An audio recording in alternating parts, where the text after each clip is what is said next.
اب 15ویں صدی میں ہم ہیں۔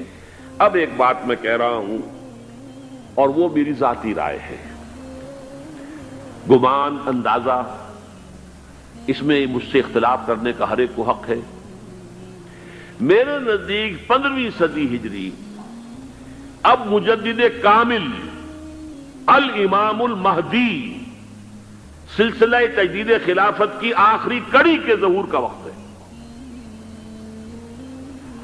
اس میں مجھے ایک تو قرآن مجید سے اشارہ ملا ہے، اشارہ ہے، میں اسے تفسیر نہیں کہتا۔ میرے نزدیک قرآن مجید میں چند آیتیں سورہ مدثر کی اور چند آیتیں سورہ انشقاق کی بڑی عجیب ہیں۔ سورہ مدثر کی آیات میں حضور کی آمد کا نقشہ کھینچا گیا ہے، کلا والقمر واللیل اذ ادبر والصبح اذا اسفر انہا لإحدی الکبر نذیرا للبشر لمن شاء منکم ان یتقدم او یتأخر۔ نہیں، قسم ہے چاند کی، کلا والقمر واللیل اذ ادبر، اور رات کی جبکہ وہ پیٹھ موڑ لے جانے لگے اور صبح کی جبکہ وہ روشن ہو جائے۔ حضور سے پہلے 600 برس ایسے گزرے ہیں دنیا میں کہ نبوت کا سورج نہیں تھا، بس چاند جیسے مستعار روشنی چاند کی ہوتی ہے، تو سابقہ انبیاء کی مستعار روشنی تو کوئی دنیا میں تھی، دھندلی دھندلی جیسی چاند کی ہوتی ہے، لیکن وہ سورج نہیں تھا۔ لیکن اب وہ رات ختم ہو رہی ہے، واللیل اذ ادبر جا رہی ہے، محمد صلی اللہ علیہ وسلم کا سورج، یہ شمس نبوت و رسالت طلوع ہو گیا۔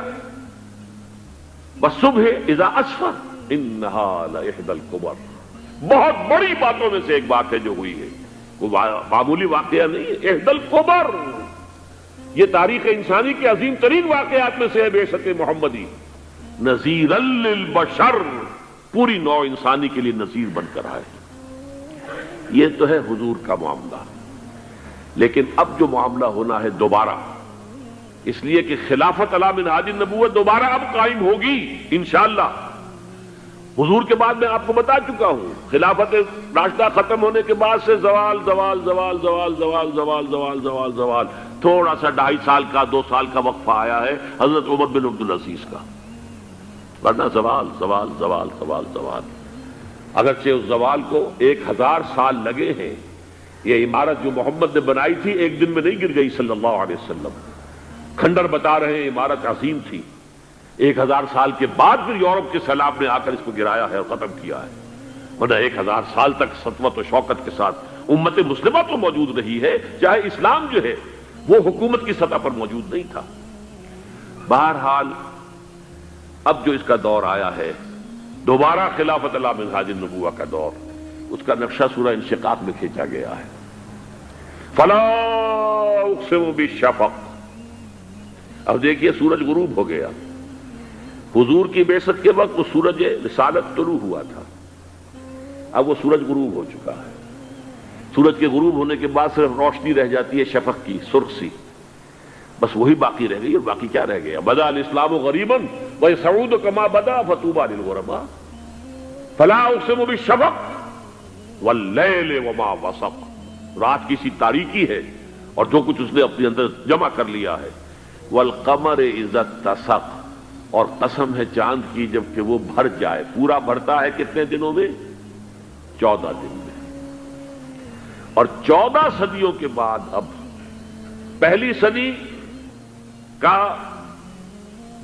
جس نے کہ تجدید کامل کی عمر بن عبدالعزیز، 14 صدیوں کے بعد اب 15ویں صدی میں الامام المہدی کے ظہور کا وقت قریب ہے۔ اب جو کچھ مجھے حضرت امام المہدی کے بارے میں کہنا ہے، دوبارہ اپنی بات دہرا رہا ہوں، یہ میرا ذاتی گمان ہے، اختلاف کیا جا سکتا ہے۔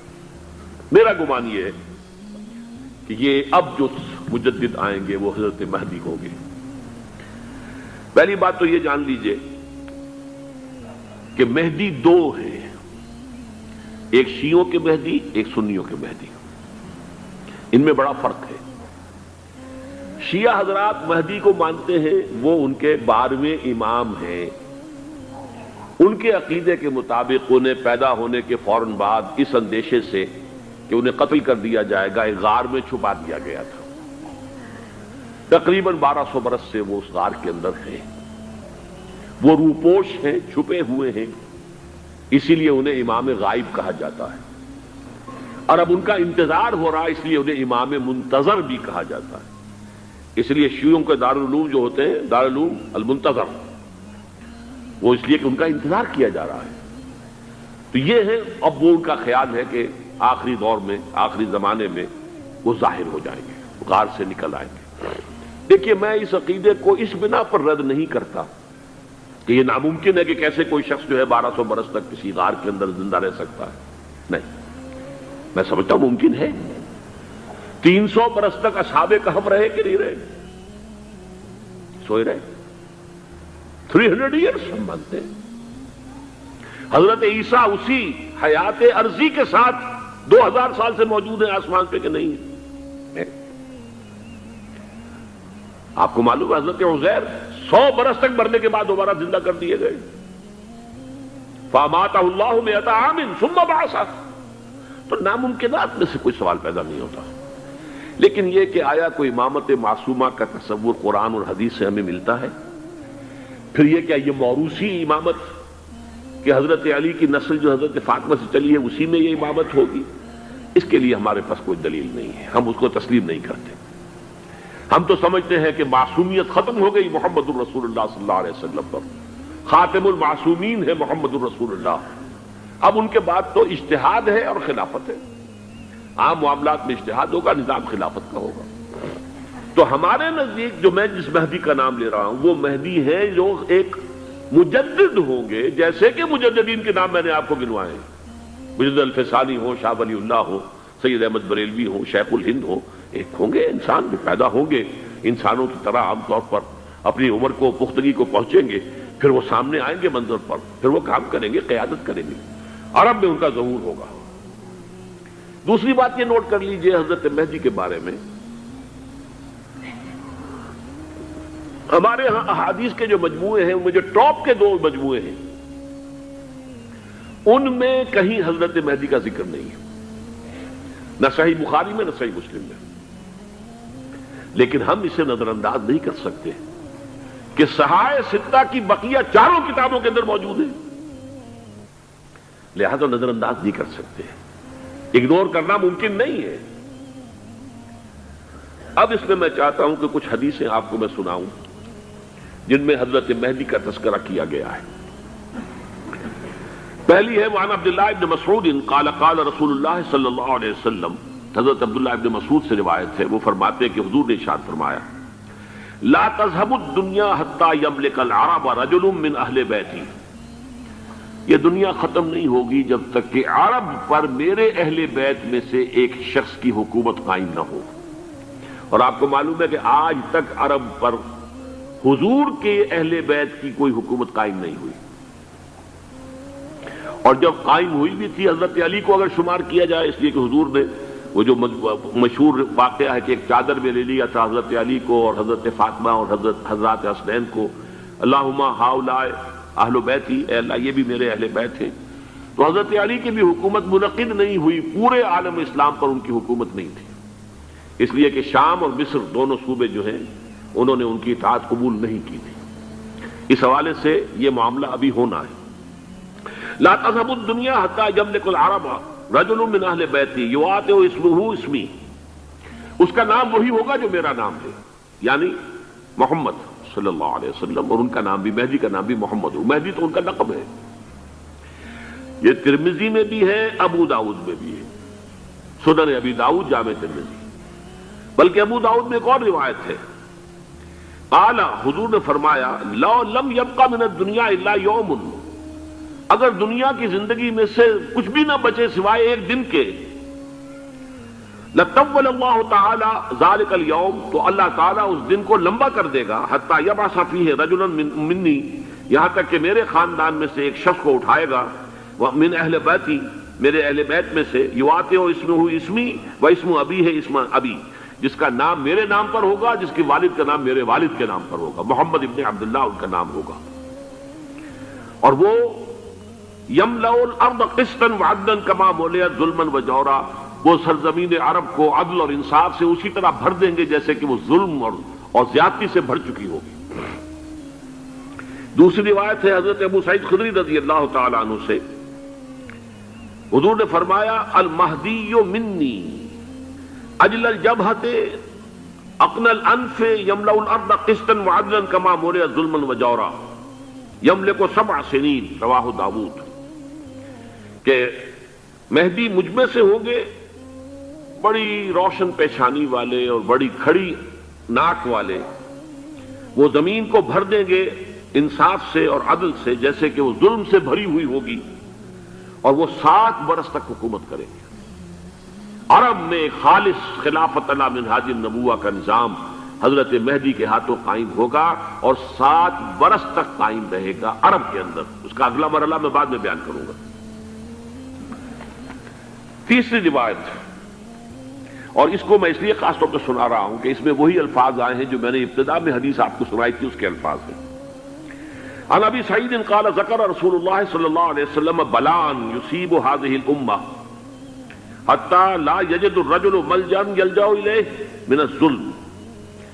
حضور نے ذکر فرمایا کہ ایک دور ایسا آئے گا انتہائی ابتلاء اور آزمائش اور مصائب کا کہ کسی شخص کو کوئی سر چھپانے کی جگہ نہیں ملے گی اس ظلم سے اپنے آپ کو بچانے کے لیے۔ فَيَبْعَثُ اللَّهُ رَجُلًا مِنْ عِتْرَتِي وَأَهْلِ بَيْتِي، تو پھر اللہ میرے خاندان میں سے، میرے اہل بیت میں سے اٹھائے گا ایک شخص کو، فَيَمْلَأُ بِهِ الْأَرْضَ قِسْطًا وَعَدْلًا، اور اس کے ذریعے سے اللہ تعالیٰ زمین کو عدل و قسط سے بھر دے گا۔ يَرْضَى عَنْهُ سَاكِنُ السَّمَاءِ، یہ وہی الفاظ آ گئے اب، اس سے پھر راضی ہو جائیں گے آسمانوں میں رہنے والے بھی، وَسَاكِنُ الْأَرْضِ، اور زمین میں رہنے والے بھی۔ لا تدع السماء من قطرها شيئا الا ثبته، آسمان اپنا ایک قطرہ بھی نہیں روکے گا مگر یہ کہ اس کو زمین کے اوپر نثار کر دے گا، بارش کی شکل میں گرا دے گا۔ ولا تدع الارض من نباتها شيئا الا اخرجته، اور زمین اپنی پیداوار میں سے کوئی شے نہیں چھپائے گی، نہیں روکے گی مگر اس کو ظاہر کر دے گی۔ چوتھی حدیث جو ہے وہ حضرت ام سلمہ سے رضی اللہ تعالی عنہ قال سمعت رسول اللہ صلی اللہ علیہ وسلم یقول المہدی من عترتی من اولاد فاطمہ، رواہ ابو داؤد، یہ بھی سنن ابو داؤد کی روایت ہے۔ حضور نے فرمایا مہدی میرے خاندان سے، میرے اہل بیت سے ہوں گے، یعنی اولاد فاطمہ میں سے، اور تفسیر اس کی آتی ہے کہ حضرت حسن کی اولاد میں سے ہوں گے۔ پانچویں حدیث میں آپ کو سنا رہا ہوں، اور اس میں ایک عجیب مشابہت آپ کے سامنے آئے گی حضرت عمر بن عبدالعزیز کے ساتھ، یہ اول اور آخری کڑی کے درمیان مشابہت۔ عن علی رضی اللہ تعالی عنہ، یہ حدیث جو ہے مسند احمد ابن حنبل میں بھی ہے اور سنن ابن ماجہ میں بھی ہے۔ قال قال رسول اللہ صلی اللہ علیہ وسلم المہدی منا اہل البیت یصلحہ اللہ فی لیلۃ، مہدی ہم میں سے ہوں گے، ہمارے اہل بیت میں سے، اور اللہ ایک ہی رات میں ان کی اصلاح کر دے گا۔ یعنی وہ پہلے سے کوئی زیادہ روحانی یا دینی کوئی اس طرح کی شخصیت نہیں ہوں گے، لیکن ایک ہی رات میں اللہ تعالیٰ ان کی سیرت و کردار کے اندر انقلاب عظیم برپا کر دے گا۔ جیسے کہ میں نے عرض کیا تھا آپ سے کہ عمر بن عبدالعزیز کی زندگی میں انقلاب عظیم آیا ہے، خلافت کا بوجھ پڑتے ہی کہاں وہ خوش باش اور خوش لباس اور خوش خوراک، وہ شہزادہ ٹھاٹ باٹ والا، جاگیر والا، گورنر کا بیٹا اور خود گورنر، اور کہاں یہ کہ اس کی وہ درویشی جو میرے نزدیک واللہ عالم، ڈرتے ڈرتے کہہ رہا ہوں، میرے نزدیک وہ حضرت ابو بکر، حضرت عمر اور حضرت علی کی درویشی کو بھی مات دے گئی۔ لیکن کنٹراسٹ بہت شدید ہے، وہاں جو بھی کچھ تھا وہ تدریجاً آیا تھا، ہوتے ہوتے ہوتے ایک انتہا، اور یہاں سڈن آیا۔ چھٹی حدیث، عن انس سمعت رسول اللہ صلی اللہ علیہ وسلم یقول نحن ولد عبد المطلب سعادت اہل الجنہ، ہم عبد المطلب کی جو اولاد ہیں اور نسل ہیں، ہم جنت کے سردار ہیں۔ اور پھر آپ نے نام گنوائے ہیں، انا وحمزۃ وعلی وجعفر والحسن والحسین والمہدی، میں خود اور حضرت حمزہ بنو عبد المطلب میں سے، عبد المطلب کے بیٹے، اور علی اور جعفر حضرت علی کے بھائی جعفر طیار، اور حسن اور حسین حضرت فاطمہ کے لخت جگر حضرت علی کے بیٹے، والمہدی، اور آخر میں جا کر پھر مہدی۔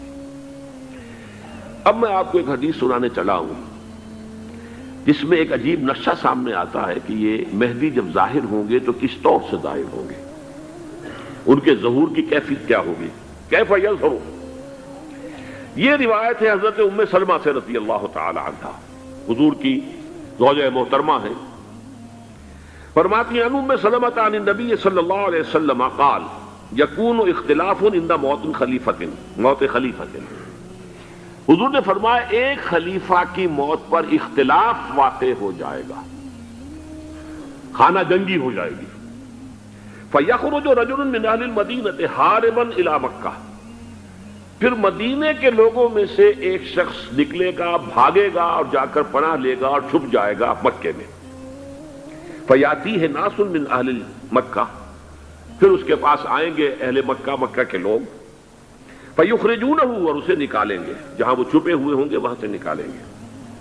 وَهُوَ كَارِهٌ، اور وہ بالکل اس کو پسند نہیں کر رہے ہوں گے، نہ وہ خواہش مند ہوں گے کہ ان کے ہاتھ پر بیعت کی جائے، نہ وہ یہ چاہیں گے کہ وہ میدان میں آئیں اور ان کو جو ہے اپنا لیڈر مانا جائے۔ وَهُوَ كَارِهٌ فَيُبَايِعُونَهُ بَيْنَ الرُّكْنِ وَالْمَقَامِ، لیکن لوگ جو ہے پھر اصرار کے ساتھ ان کے ہاتھ پر بیعت کریں گے رکن اور مقام کے درمیان۔ رکن وہ کونا ہے خانہ کعبہ کا جس میں حجر اسود لگا ہوا ہے، اور مقام ابراہیم جو ہے، ان دونوں کے مابین جو یہ علاقہ ہے یہاں پر وہ بیعت ہوگی۔ وَيُبْعَثُ إِلَيْهِ بَعْثٌ مِّنَ الشَّامِ، ان کے خلاف ایک لشکر بھیجا جائے گا شام سے۔ نہیں کہا جا سکتا کہ باسی حکومت اس وقت کی جو ہے اس کی طرف سے کوئی مسئلہ اس طرح کا اٹھ کھڑا ہو، اس لیے کہ ابھی تو بہرحال باسی حکومت وہاں ہے۔ فَيُخْسَفُ بِهِمْ بِالْبَيْضَاءِ بَيْنَ مَكَّةَ وَالْمَدِينَةِ، لیکن اللہ تعالیٰ اس لشکر کو مکے اور مدینے کے درمیان وادی بیضاء میں دھسا دے گا، زمین کے اندر پورے کے پورے لشکر کو۔ فَإِذَا رَأَى النَّاسُ ذَلِكَ، جب لوگ یہ دیکھیں گے اتنی بڑی نشانی ظاہر ہو گئی، أَتَاهُ أَبْدَالُ الشَّامِ وَعَصَائِبٌ من العراق فَيُبَايِعُونَهُ، اب شام سے سارے کے سارے جو اولیاء اللہ ہیں وہ بھی آئیں گے، اور عراق سے جوق در جوق لوگ آئیں گے اور ان سے بیعت کریں گے۔ وَيَعْمَلُ فِي النَّاسِ بِسُنَّةِ نَبِيِّهِمْ، پھر وہ عمل کریں گے لوگوں کے مابین، حکومت کریں گے اپنے نبی کی سنت کے مطابق۔ وَيُلْقِي الْإِسْلَامُ بِجَرَانِهِ، اور اسلام اپنی گردن زمین پر ٹکا دے گا۔ وَالْأَرْضَ فِي الْأَرْضِ، زمین میں۔ فَيَلْبَسُ 7 سنین، پھر وہ 70 برس تک حکمران رہیں گے، 7 برس تک حکمران رہیں گے۔ ثم یتوفا، پھر ان کا انتقال ہوگا۔ ویصلی علیہ المسلمون، اور مسلمان ان پر نماز پڑھیں گے۔ یہ جو میں نے آپ کے سامنے نقشہ کھینچا ہے، اس سے اب میں ایک نتیجہ نکالتا ہوں، اسے بھی میرا گمان کہیے، اختلاف بھی کر سکتے ہیں آپ، اگر اس کو وزنی سمجھے تو قبول بھی کر سکتے ہیں۔ وہ یہ ہے کہ میرے نزدیک شاہ فہد کے انتقال پر لا محالہ یہ صورتحال پیدا ہو جائے۔ ولی عہد وہاں ہے عبداللہ بن عبدالعزیز، امریکہ کو وہ پسند نہیں کرتے اور امریکہ انہیں پسند نہیں کرتا، یہ بالکل تش تش بام ہے۔ امریکہ نے لازماً جس طریقے سے اپنے پنجے گاڑے ہیں سعودی عرب کے اندر، اپنا فوجی اڈا بنایا ہے، تو آسانی کے ساتھ وہاں سے اپنے پنجے ہٹانے کے لیے تیار نہیں۔ ایک حدیث میں آتا ہے قرن الشیطان، نجد سے شیطان کا سینگ برآمد ہوگا، وہ شیطان کا سینگ ہے، جو میزائل وہاں پر لگے ہوئے ہوں گے اس وقت، در حقیقت وہ سارے کے سارے جو ہیں وہ شیطان کے سینگ ہیں۔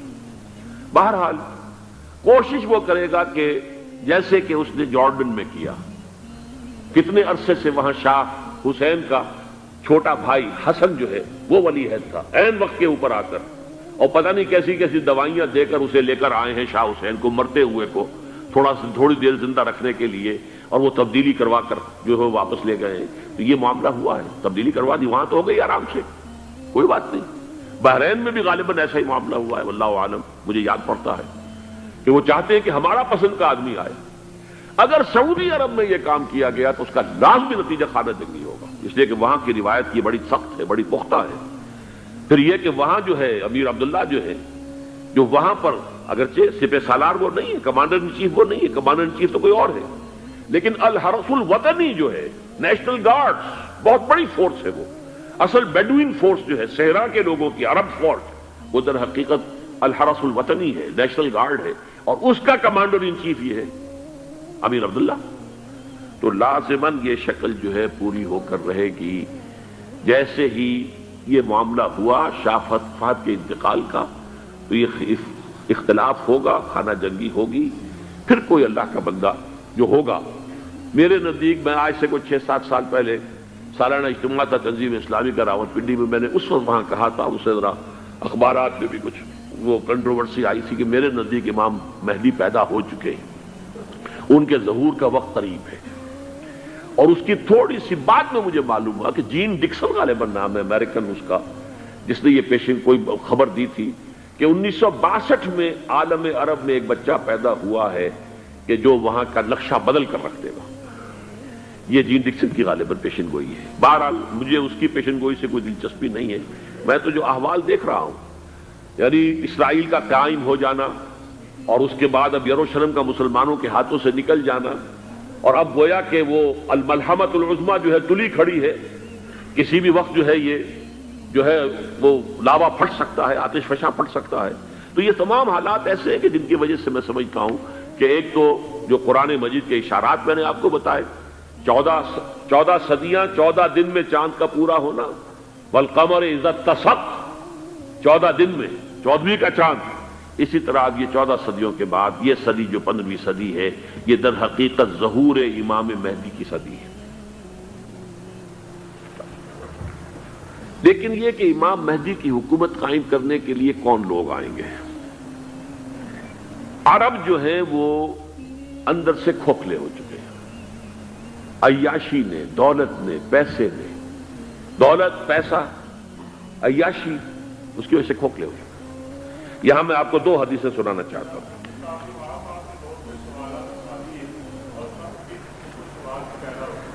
بہت سے ہو گئے، آپ اطمینان سے تشریف رکھیے۔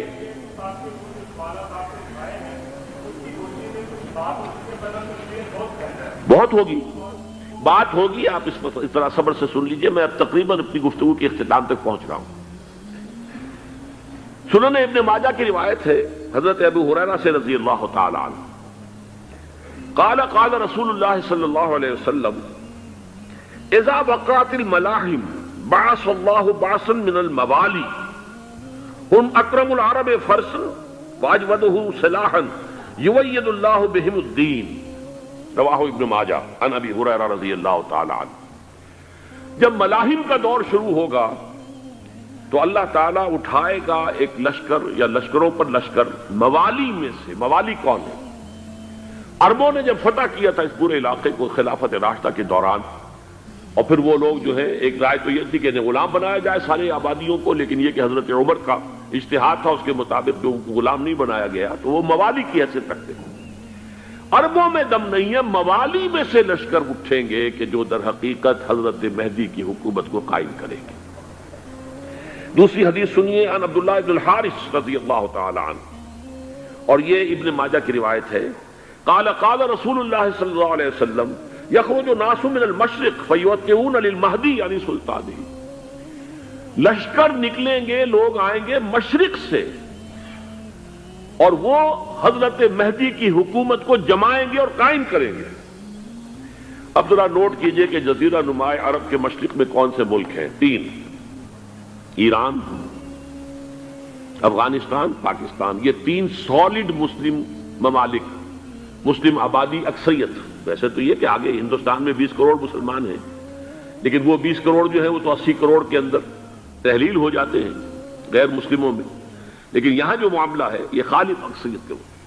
ان میں سے ایران کا معاملہ جہاں تک ہے، نمبر 1 یہ کہ وہ شیعہ عقائد کے حصار میں بند ہے، اس سے ادھر ادھر ہونا اس کے لیے ممکن نہیں۔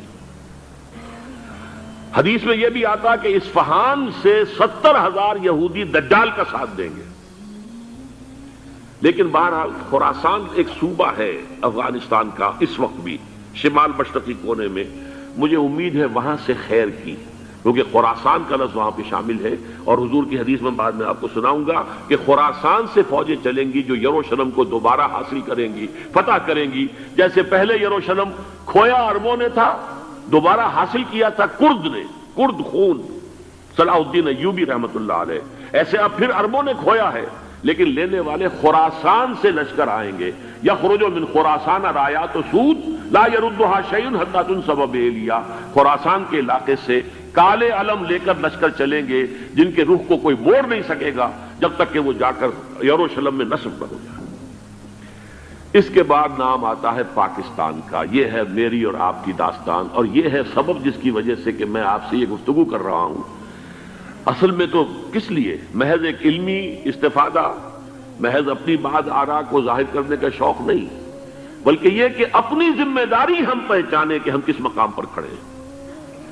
دیکھیے، اس پاکستان کے بارے میں یا ہندوستان کے بارے میں علامہ اقبال نے کہا تھا اپنے ترانہ ملی میں، میرے عرب کو آئی ٹھنڈی ہوا جہاں سے، میرا وطن وہی ہے، میرا وطن وہی ہے.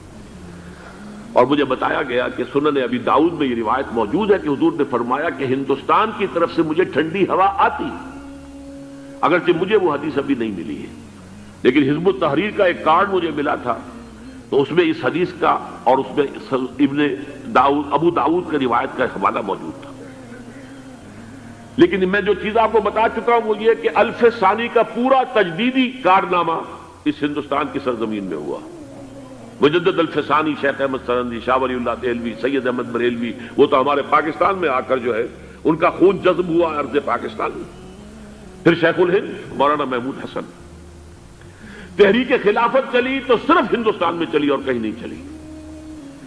آزادی کی تحریک چلی پوری دنیا میں، وہ نیشنلزم کی بنیاد پر چلی، ملے نیشنلزم، عرب نیشنلزم، ترک نیشنلزم. ہمارے ہاں چلی تو اسلام کے نام پر پاکستان کا مطلب کیا؟ لا الہ الا اللہ. پھر پاکستان قائم ہوا معجزے کے طور پر، بلکہ نازل ہوا ہے لیلۃ القدر میں. انا انزلناہ فی لیلۃ القدر، جیسے قرآن نازل ہوا لیلۃ القدر میں، یہ پاکستان بھی نازل ہوا لیلۃ القدر میں.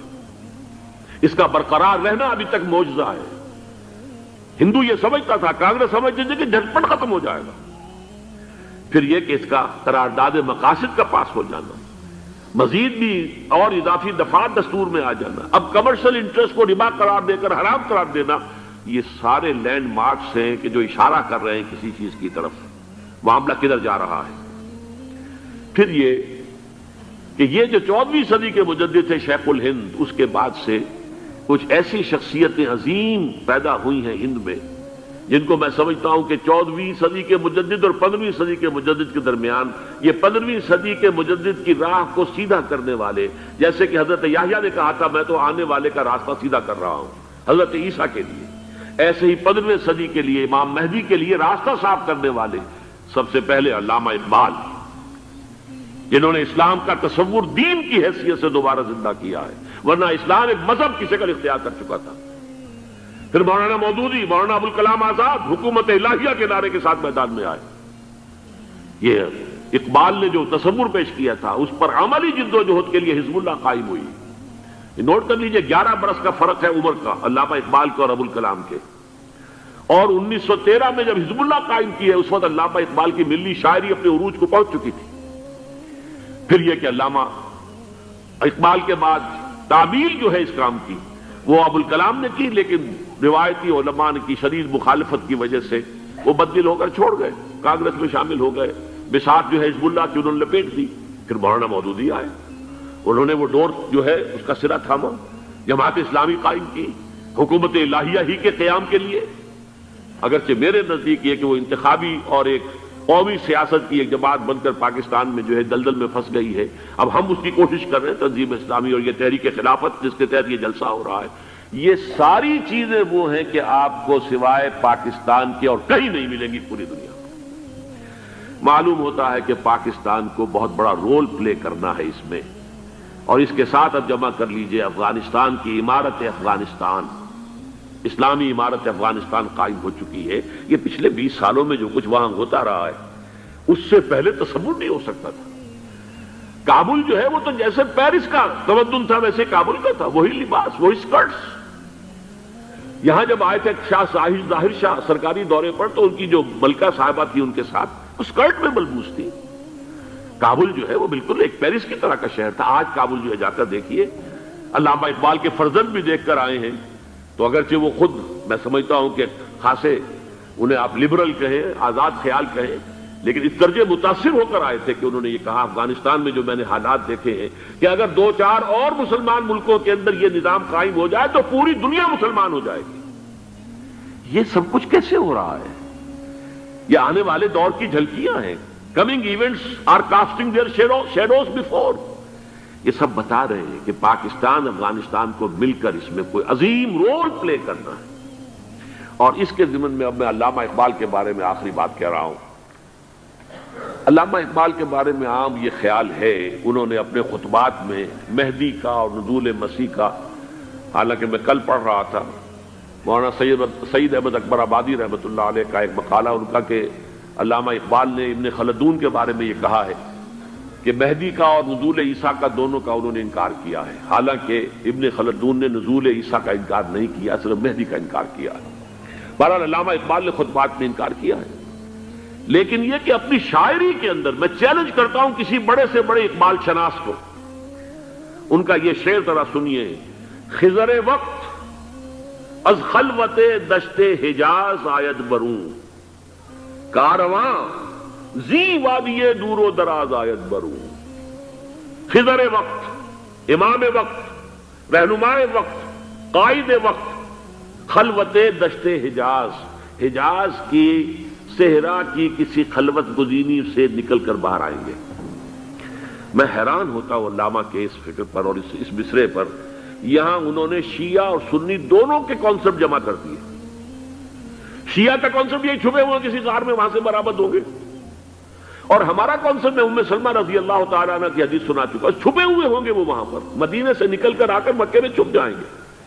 اس خانہ جنگی کی حالت میں لوگ ان کی طرف دیکھ رہے ہوں گے، سوچتے ہوں گے انہیں میدان میں آنا چاہیے، کوئی پارٹ پلے کرنا چاہیے، امت کی رہنمائی کرنی چاہیے، لیکن وہ چھپیں گے، وہ کارے ہوں گے، وہ اس ذمہ داری کو قبول نہیں کرنا چاہیں گے، جا کے چھپ جائیں گے مکے میں، وہاں سے مکے والے انہیں نکالیں گے، اور وہ کارے ہوں گے، انہیں بالکل یہ پسند نہیں ہوگا کہ یہ ذمہ داری اٹھائیں۔ تو خضر وقت از خلوت دشت حجاز آید بروں، کارواں زی وادی دور و دراز آید بروں۔ کارواں جو چلے گا ان کی مدد کے لیے اس وادی دور و دراز، اس عظیم وادی دور و دراز، یہ وادی سندھ ہے۔ وادی سندھ جو ہے ہم سمجھتے ہیں کہ صرف یہ پاکستان اور پنجاب جو ہے یہ اس میں شامل ہے، سندھ اور پنجاب نہیں، افغانستان کا پورا مشرقی علاقہ اس میں شامل ہے۔ جیسے دریائے جیلم سندھ میں جا رہا ہے، جیسے دریائے گلگت سندھ میں آ کر ملتا ہے، جیسے دریائے چناب اور راوی اور جیلم اور یہ سب جا رہے ہیں اور آ رہے ہیں، اسی طرح دریائے کابل کہاں سے آ رہا ہے، دریائے گومل کہاں سے آ رہا ہے، ٹوچی کہاں سے آ رہا ہے، یہ سارا جو ہے ڈرین جو ہو رہا ہے، ایسٹرن جو ہے پارٹ آف افغانستان، یہ سب وادی ہے۔ اس وادی کے یہ 2 حصے ہیں، ایک حصہ جو ہے یہ ادھر پاکستان میں ہے، اور اسی وادی کا دوسرا حصہ جو ہے وہ افغانستان میں ہے۔ کارواں زی وادی دور و دراز آیت بروں، کارواں چلے گا یہاں سے، یخرج ناس من المشرق یؤتون للمہدی، یعنی سلطان نہیں، مشرق سے فوجیں چلیں گی کہ جو مہدی کی حکومت قائم کریں گی، اور یخرج من خراسان رایات و سود، اور خراسان سے سیاہ پرچم چلیں گے کہ جن کا رخ کوئی موڑ نہیں سکے گا، حتیٰ تنصب بیلیا، یہاں تک کہ وہ جا کر یروشلم کے اندر نصب ہو جائیں گے۔ حضرات، میں ایک میری گفتگو کا حصہ باقی تھا لیکن میں اسے چھوڑ رہا ہوں، اس لیے کہ گلوبلائزیشن جو اس کی ہوگی، جو خلافت علی منہاج النبوہ کی تجرید کامل حضرت مہدی کے ہاتھوں عرب میں ہوگی، اس سے پہلے اس کے لیے محنت، کوشش، جد و جہد پاکستان اور افغانستان میں ہو چکی ہوگی جو اسے سپورٹ کرے گی اور وہاں جا کر حکومت قائم کرے گی۔ اس کے بعد گلوبلائزیشن کا جو مرحلہ اس کا ہے وہ حضرت مہدی کے ہاتھوں نہیں ہے، وہ حضرت عیسیٰ ابن مریم ان کے نزول کے بعد ہے، جن کے نزول کے بعد دجال کا خاتمہ ہوگا اور یہودیوں کا استحصال ہوگا، مسلمانوں پر بھی بڑی تکالیف عربوں پر آئیں گی، شدائد آئیں گے، لیکن یہ وہ میں حصہ جو اپنی گفتگو کا آج چھوڑ رہا ہوں اس لیے کہ میں دیکھ رہا ہوں کہ بعض حضرات کا صبر کا پیمانہ اب لبریز ہو رہا ہے۔ تو میں اس حصے کو پھر ملتوی رکھتا ہوں. مدینے چلا میں مدینے چلا میں مدینے چلا میں مدینے چلا میں مدینے چلا میں مدینے چلا میں مدینے چلا میں مدینے چلا پھر کرم ہو گیا میں مدینے چلا پھر کرم ہو گیا میں مدینے چلا میں مدینے چلا میں مدینے